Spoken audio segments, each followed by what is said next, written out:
अस्सलामुअलैकुम। आज मैं गेहूं के आटे के गुलगुले बनाने जा रही हूँ।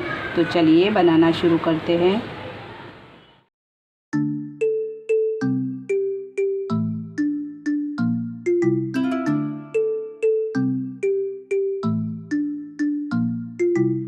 तो 240 ग्राम मैंने यहाँ पर गेहूं का आटा ली हूँ गुलगुले के लिए। यहाँ पर बेकिंग सोडा ली हूँ 1/4 टीस्पून, 2 चुटकी नमक ली हूँ मैंने, थोड़ी सी इलायची ली हूँ और यहाँ पर सौंफ ली हूँ। इसको थोड़ा सा क्रश करके लिए ऐसा हमन दस्ते में कूट के ली हूँ।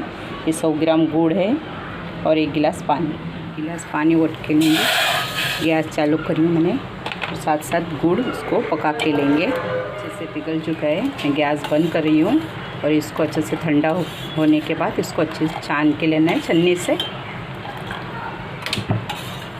गुड़ अच्छे से ठंडा हो चुका है, उसको मैंने छन्नी से छान के ली हूँ।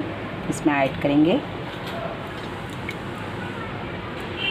आटा, ऐड करेंगे इसके अंदर, साथ साथ कुटी हुई सौंफ भी ऐड करेंगे। इसमें अच्छा फ्लेवर देती है। नमक ऐड करेंगे और इलायची पाउडर थोड़ी सी ऐड करेंगे इसके अंदर और अच्छे से इसको मिक्स करके लेना है। ज़्यादा पतला नहीं करना है, अच्छे से इसको मिक्स करके लेंगे।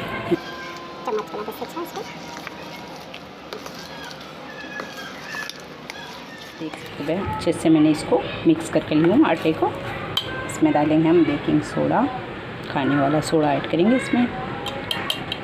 इसको थोड़ा सा मैं इसमें 1 चम्मच इतना पानी ऐड करूँगी। पानी ज़्यादा नहीं डालना है और इसको अच्छे से मिक्स करके लेना है और इसको 15 मिनट इसको ऐसे ही रखेंगे ढककर। 15 मिनट हो चुके हैं, आटा अच्छे से फूक चुका है। मैं इसमें तेल गरम करने रखी हूँ कढ़ाई में, कढ़ाई ली हूँ मैंने। ऐसे इसके अंदर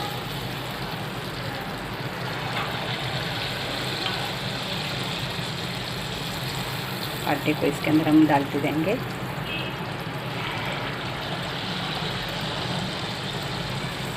चम्मच की मदद से या तो आप हाथ की मदद से भी डाल सकते हैं। इसको धीमी आंच रखनी है ताकि अच्छे से पक जाए अंदर से।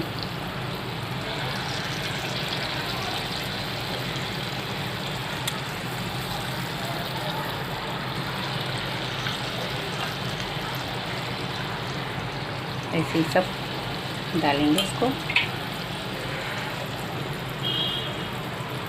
इसको अच्छे से सेका कर लेना है, अल्टी पल्टी करके अच्छे से इसको।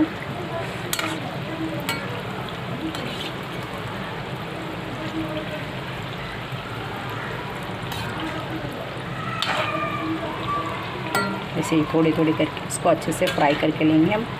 अच्छे से फ्राई हो चुके हैं, मैं इसको निकालती हूँ और दूसरे फ्राई करके लेती हूँ।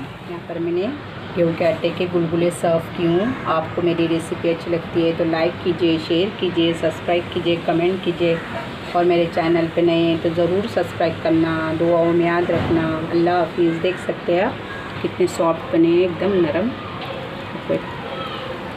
जालीदार बने एकदम माशाल्लाह। तो ज़रूर ट्राई करना।